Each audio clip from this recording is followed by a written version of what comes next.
Assalamualaikum warahmatullahi wabarakatuh. Salam sejahtera bagi kita semua. Perkenalkan, nama saya Mari Mariati SEMM. Saya dosen tetap di Prodi Manajemen Universitas Komputer Indonesia. Pada kesempatan ini, saya akan melakukan pengajuan sertifikasi dosen gelombang 1 tahun 2025, yaitu pernyataan diri dosen dalam unjuk kerja Dharma Perguruan Tinggi. Mata kuliah yang saya ampu antara lain pengantar manajemen, manajemen perkreditan, manajemen keuangan, dan manajemen dana bank. Dalam video ini, saya akan menjelaskan salah satu mata kuliah yang saya ampu, yaitu manajemen perkreditan di semester 4 dengan bobot 2 SKS. Mata kuliah ini mempelajari bagaimana mahasiswa akan mampu memahami konsep dasar mengenai manajemen perkreditan dan dapat mengetahui bagaimana perencanaan kredit, analisa pemberian kredit, administrasi, dan pengawasan kredit. Materi ini pengumpulan tugas melalui LMS dan interaksi dengan mahasiswa menggunakan WhatsApp dan email.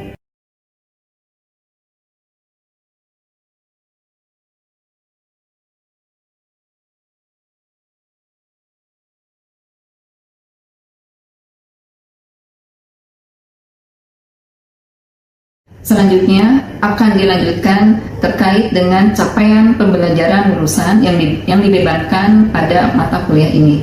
Pertama, bertakwa kepada Tuhan Yang Maha Esa dan mampu menunjukkan sikap religius.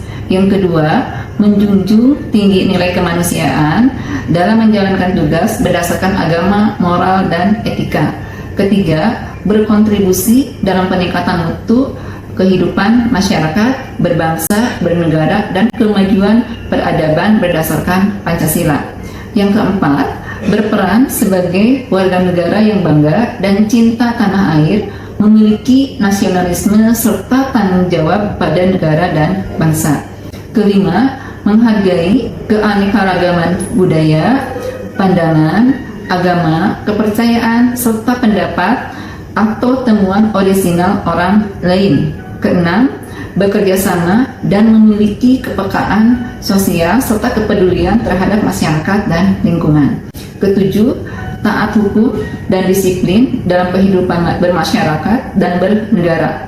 Kedelapan, menginternalisasi nilai, norma, serta akademik. Yang kesembilan, menunjukkan sikap bertanggung jawab atas pekerjaan di bidang keahliannya secara mandiri. Kesepuluh, menginternalisasi semangat kemandirian, kejuangan, dan kewirausahaan. Selanjutnya, capaian pembelajaran mata kuliah yang ada di mata kuliah manajemen perkreditan adalah mahasiswa akan mampu memahami konsep dasar mengenai manajemen perkreditan dan dapat mengetahui bagaimana perencanaan kredit, analisa pemberian kredit, administrasi, dan pengawasan kredit. Selanjutnya akan membahas rencana pembelajaran studi mata kuliah manajemen perkreditan. Pertama, mampu menjelaskan hubungan kredit dengan dunia usaha. Di minggu kedua, mampu menjelaskan kredit. Ketiga, mampu menjelaskan jenis-jenis kredit menurut risiko pembiayaan. Minggu keempat, mampu menjelaskan kepentingan debitur perbankan dan faktor-faktor perencanaan kredit. Di minggu kelima, mampu menjelaskan risiko ketidakpastian dalam kredit. Di minggu keenam, mampu menjelaskan sumber-sumber dana pada anggaran kredit. Di minggu ketujuh, mampu menjelaskan peraturan moneter manajemen perkreditan. Selanjutnya, di minggu ke-8 adalah ujian tengah semester. Selanjutnya di minggu ke-9 mampu menjelaskan legalitas usaha, debitur, dan siklus hidup produk yang dipasarkan dalam perkreditan.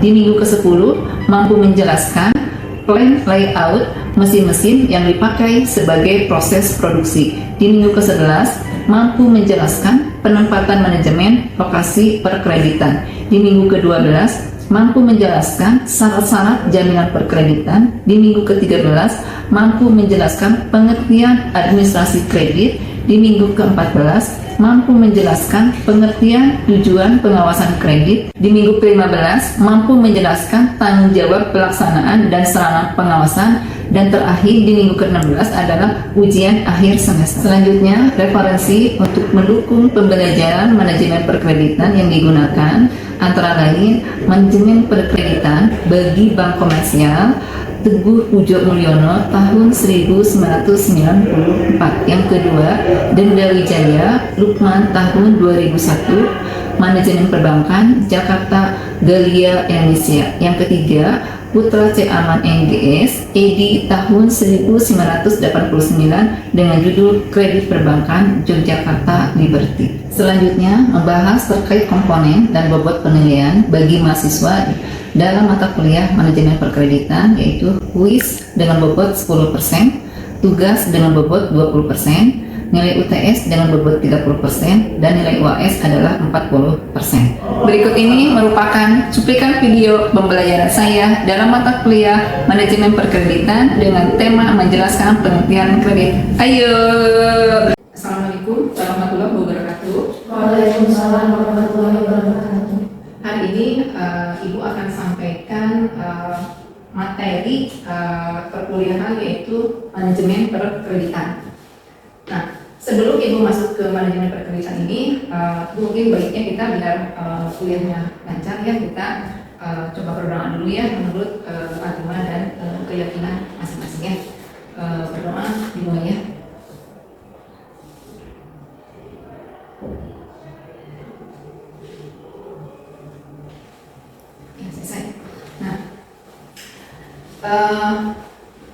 Untuk bahan perkuliahan ini sebenarnya di LMS itu sudah ada ya, terkait nanti mungkin dengan RPS. RPS itu adalah rencana pembelajaran studi. Nah, rencana pembelajaran studi itu nanti ada misalkan minggu pertama materinya apa, minggu kedua materinya apa. Nanti kalian kan pada saat di absen di situ kan ada bisa dilihat ya materi-materinya apa, apakah sesuai atau tidak yang nanti akan disampaikan oleh si dosen tersebut. Nah, untuk di minggu ini Ibu akan coba sampaikan perkuliahan manajemen kredit itu sebagai pengantarnya. Nah, apa yang kalian pahami dari pengertian manajemen tersendiri di sini? Coba manajemen sendiri di sini seperti apa yang kalian paham coba? Pengelolaan, terus kayak mengatur sama mengkontrol itu supaya lebih tersusun rapi. Oke, jadi dalam suatu perusahaan ya atau perusahaan atau pun nanti perbankan tersebut pasti harus ada yang namanya itu adalah manajemen. Ya. Manajemen di sini berarti kan di sini harus ada perencanaannya atau planningnya, gitu ya.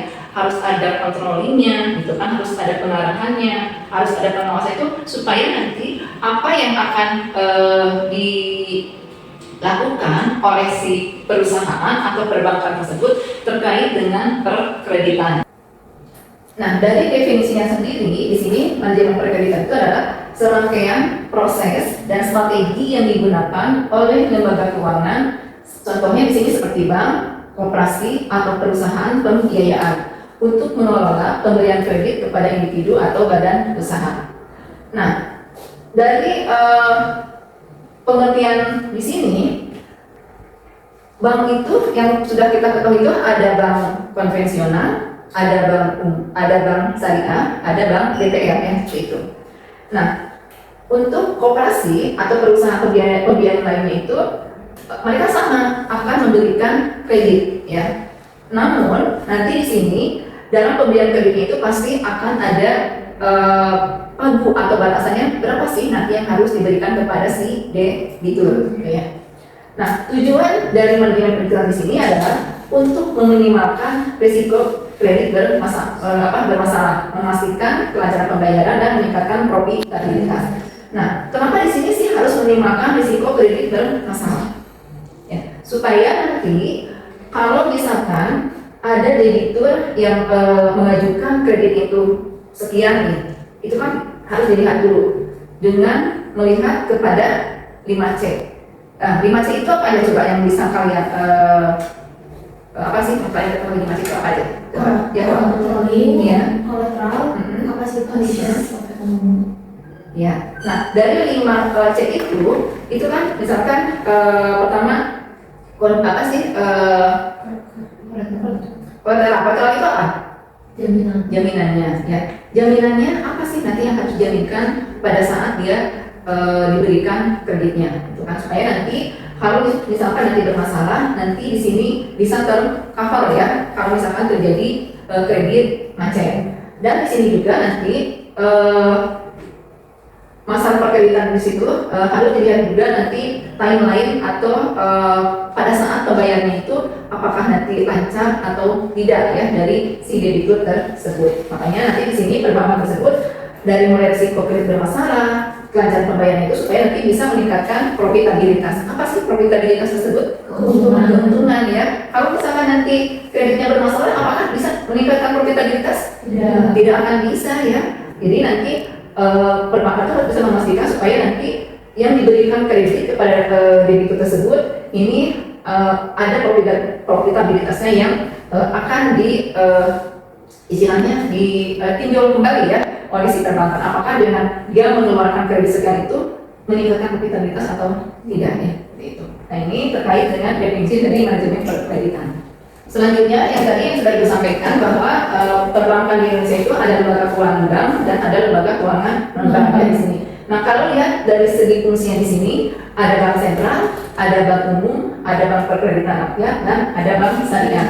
Nah mungkin kalian akan bertanya-tanya apa sih bedanya bank sentral, bank umum, bank perkreditan rakyat sama bank syariah? Coba ada yang mau menjawab nggak bedanya antara bank umum di sini bisa konvensional ya di sini dengan bank syariah? Coba ada mau menjawab nggak perbedaannya seperti apa? Oke, coba yang lain dengan jawab. Coba yang lain siapa? Siti, Ipi atau siapa? Silakan. Kalau ada yang menjawab. Boleh, Siti. Kalau bank syariah itu lebih ke berpatok pada syariat Islam. Kalau bank umum nggak berpatok pada syariah. Jadi penting aja. Ya, coba yang lain Ipi, ada yang menambahkan? Kalau bank umum itu lebih ke bunga, kalau misalkan bank syariah itu bagi hasil.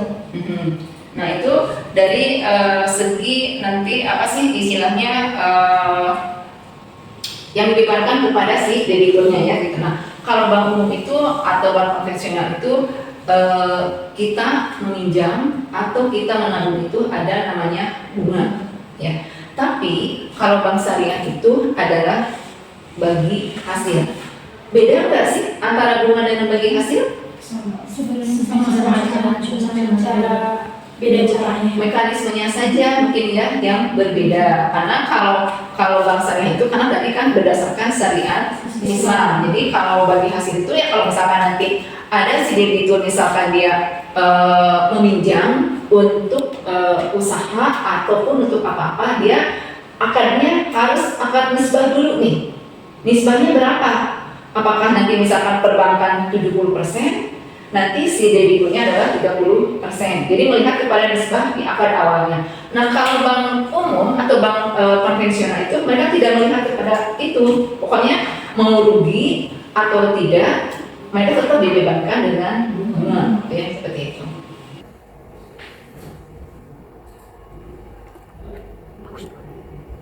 Nah ini kelihatan nggak? Ya, di sini apa sih hubungannya manajemen perkreditan dan bank? Nah, di sini. Nah, di sini Ibu coba akan jelaskan pertama dari mulai aspeknya dulu. Nah, aspek dari hubungan manajemen perkreditan dan bank di sini adalah pertama fungsi utama bank. Nah, fungsi utama bank di sini adalah sebagai lembaga intermediasi, yaitu menyalurkan dana dari pihak yang penabung kepada yang membutuhkan atau peminjam atau kreditur. Dan di sini manajemen perkreditan di sini menjalankan fungsi dengan menilai kelayakan kredit. Tadi ya kelayakan kredit itu harus melihat kepada 5C tersebut ya, layak atau tidak si debitur itu harus diberikan nanti pinjaman. Nah, mitigasi risiko kreditnya di sini apa? Ini tadi ya yang 5C ini ya. Nah dari situ juga di sini akan menilai risiko dan mencegah kreditnya dengan NPL-nya atau non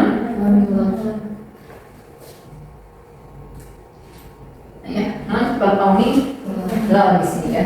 Selanjutnya, aspek yang lainnya adalah terkait dengan keberlanjutan dari usaha banknya tersebut. Nah, di sini keberlanjutan itu adalah pengelolaan kredit yang baik, otomatis nanti di sini akan menjamin kualitas aset bank dan otomatis juga akan mempengaruhi terhadap kesehatan bank dan berpengaruh langsung terhadap tingkat kepercayaan masyarakat. Jadi kalau misalkan nanti dalam pemberian kredit tersebut banyak yang macet, ini nanti akan berpengaruh terhadap ini ya nantinya terhadap aset banknya, terhadap kepercayaan dari masyarakatnya itu sendiri ya. Yang terakhir hubungannya itu adalah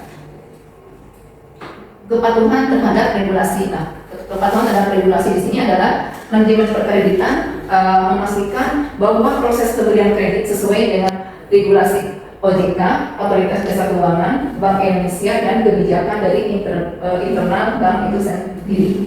Nah, selanjutnya di sini, nah tadi ya manajemen perkreditan di sini merupakan komponen yang vital ya dalam operasional perbankan. Nah, tanpa nanti ada pengelolaan kredit yang baik, maka bank tersebut nanti akan dapat mengalami kerugian, likuiditas nanti terganggu, bahkan bisa menjadikan bank tersebut adalah menjadi adanya kebangkrutannya di sini. Nah, oleh karena itu hubungan antara manajemen perkreditan dan lembaga keuangan bank bersifat strategis, menyeluruh dan berjangka panjang.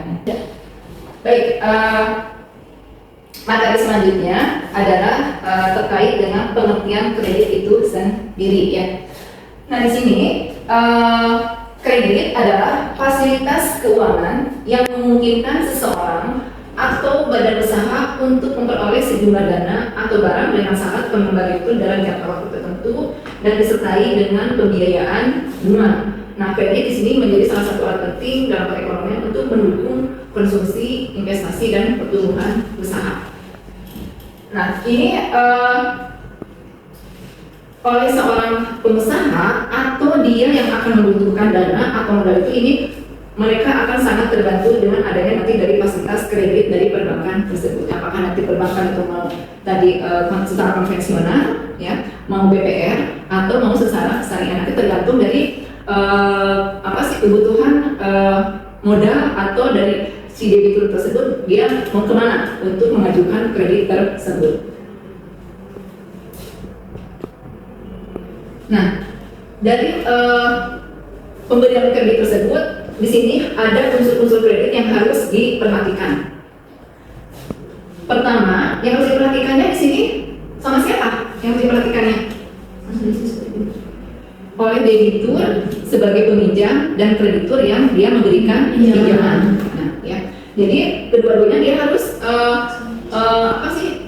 memahami tentang ini. Nah, pertama di sini ada kepercayaan. Kepercayaan di sini, pemberi kredit mempercayai penerima kredit untuk mengembalikan dana sesuai kesepakatan. Berarti nanti si kreditur atau si perbankan tersebut yang akan memberikan kredit, dia harus bisa mempercayai dulu.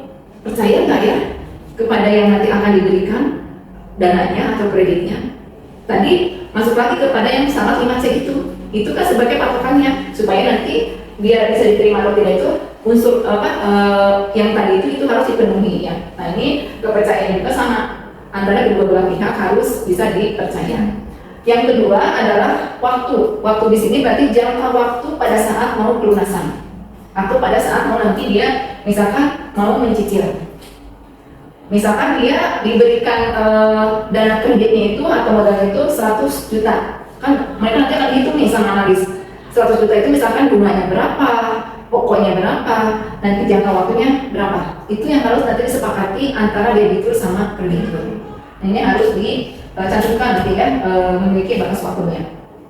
Prestasi yang ketiga adalah resikonya, unsur yang ketiga. Nah, di sini adalah adanya kemungkinan gagal bayar dari pihak penerima kredit. Tadi yang sudah disampaikan di slide yang awal, pasti ini akan ada terjadi resiko, ya. Risikonya yang mungkin bisa jadi nanti si debiturnya itu dia usahanya bangkrut atau misalkan ada hal lain, itu pasti akan terjadi risiko dia akan gagal kredit di sini ya.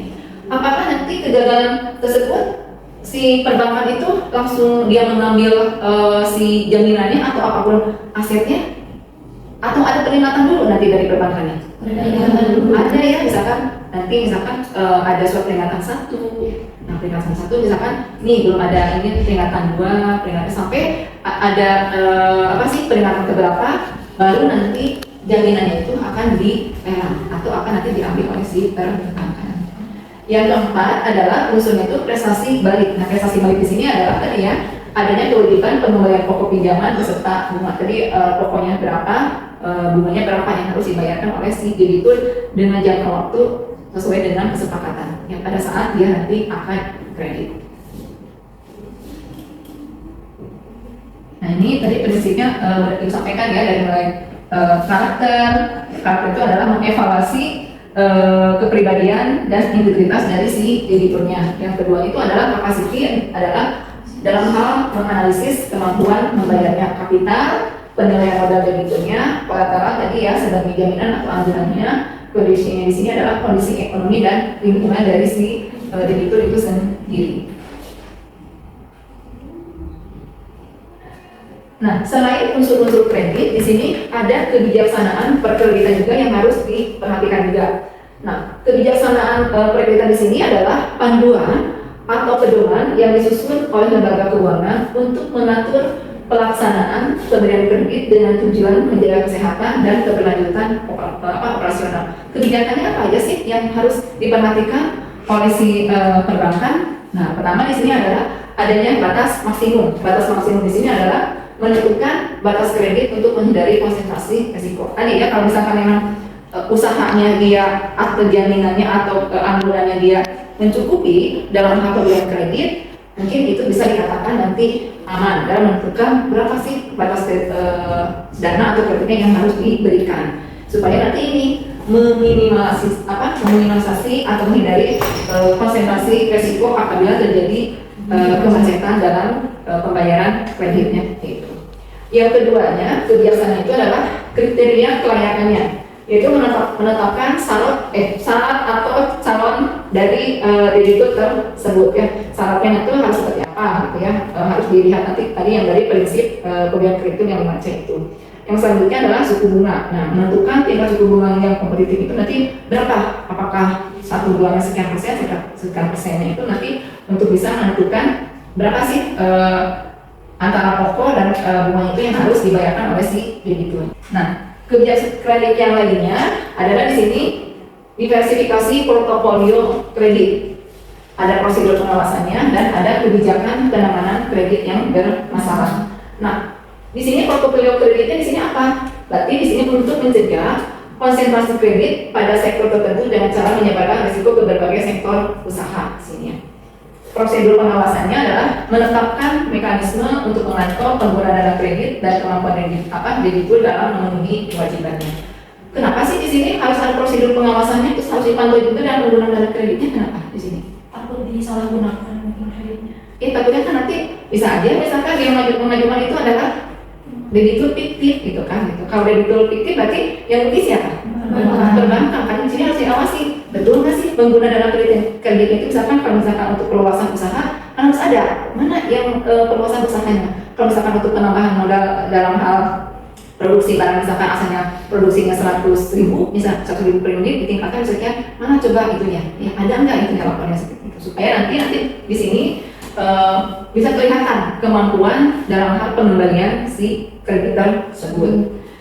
Kebijakan penanganan kredit bermasalah di sini adalah membuat strategi untuk menangani kredit bermasalah, termasuk opsi restrukturisasi atau eksekusi jaminan yang tadi sudah Ibu sampaikan. Jadi kalau misalkan memang nanti bermasalah ada surat peringatan 1, 2 sampai nanti ada restrukturisasi atau langsung mengeksekusi jaminan dari aset si debitur tersebut ya. Ada yang mau disampaikan? Silakan. Kalau ada yang mau disampaikan, silakan kita diskusikan untuk materi ini. Slide selanjutnya adalah kepentingan kredit dilihat dari sudut pandang debiturnya.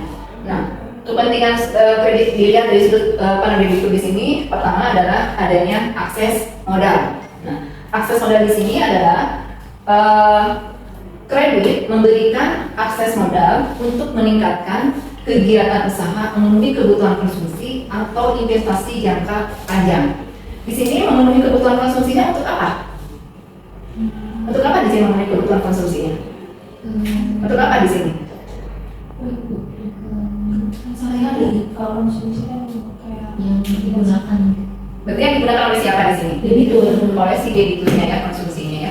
Konsumsinya ya bisa nanti bisa produktif atau bisa secara tidak produktif juga ya untuk memenuhi kebutuhan konsumsinya. Yang kedua, kepentingannya itu adalah stabilitas arus kas. Nah, di sini membantu menjaga arus kas yang stabil, terutama saat menghadapi kebutuhan mendesak. Nah, ini biasanya kalau si debitur tersebut lagi misalkan membutuhkan suatu dana dengan cepat atau misalkan lebaran, misalkan kalau anak sekolah nih biasanya dia akan kebutuhan mendesak itu udah saya langsung aja misalkan pinjam ke perbankan misalkan sesuai dengan kebutuhan dia berapa ya. Yang selanjutnya, kepentingan kredit itu dilihat dari sudut pandang perbankannya. Pertama di sini adalah dilihat dari sumber pendapatannya tersebut, melalui bunga dan biaya administrasi. Nah, biasanya di sini kalau misalkan nanti ada akad udah mau dilaksanakan, biasanya ini suka dikasih tahu nih sama si bagian analis kredit atau perbankan tersebut. Bu, nanti ada administrasinya misalkan sekian, asuransinya misalkan sekian sesuai dengan usia si debiturnya tersebut. Jadi bukan hanya bunga aja, tapi nanti ada administrasi juga. Hubungan jangka panjangnya di sini adalah meningkatkan hubungan jangka panjang dengan nasabah serta memperkuat portofolio dari bisnis bank tersebut. Nah, di sini kepentingan kreditnya dilihat dari sudut pandang perbankannya. Baik, mungkin untuk materi hari ini, kalau misalkan emang ada yang didiskusikan, kita diskusikan ya, kita coba diskusikan apa yang akan kalian nanti sampaikan terkait dengan pengertian kredit ini ya. Kalau misalkan dirasa sudah cukup terkait dengan materi yang Ibu sampaikan, Ibu mungkin cukupkan materi hari ini, nanti kita lanjut di minggu depan dengan materi yang akan Ibu sampaikan lagi sesuai dengan KPS-nya. Ibu ucapkan terima kasih untuk materi hari ini. Assalamualaikum warahmatullahi wabarakatuh. Waalaikumsalam warahmatullahi wabarakatuh. Demikian video pengajaran yang saya buat, semoga dapat memberikan gambaran terkait bidang pengajaran manajemen perkreditan di Prodi Manajemen. Terima kasih. Wassalamualaikum warahmatullahi wabarakatuh.